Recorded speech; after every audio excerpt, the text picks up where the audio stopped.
billions of your tax dollars are vanishing into thin air. The U.S. Agency for International Development, or USAID, was supposed to provide humanitarian aid. Instead, it has become a black hole of waste, fraud, and corruption, funneling money into ridiculous pet projects, funding terrorist-linked organizations, and operating with zero oversight for decades. Now, Elon Musk and the Trump administration are moving to shut it down, and the backlash is exposing just how deep the corruption runs. USAID was founded in 1961 to help developing countries with disaster relief, economic support, and humanitarian aid.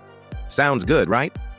But what started as a noble mission has morphed into a bloated, unaccountable slush fund, handing out billions of dollars to questionable programs while failing to serve its intended purpose. Here's just a small sample of what USAID has been spending your tax dollars on. USAID even gave millions to EcoHealth Alliance, the same group involved in research at the Wuhan lab.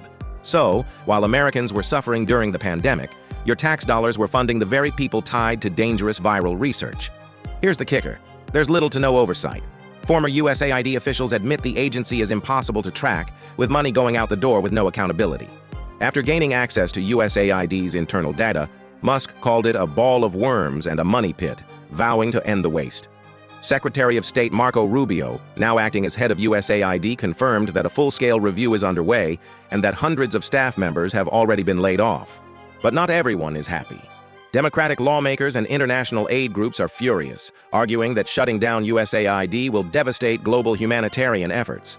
Lawsuits have already been filed, claiming that Musk and DOJ illegally seized classified information from USAID without security clearance. Meanwhile, Senator Ron Wyden warned that Musk's business ties to China could pose a national security risk if sensitive financial data were compromised. The question now is what happens next.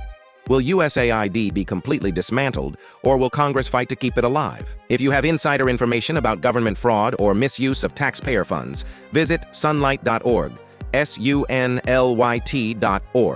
We provide a secure platform for whistleblowers to expose corruption and hold those in power accountable.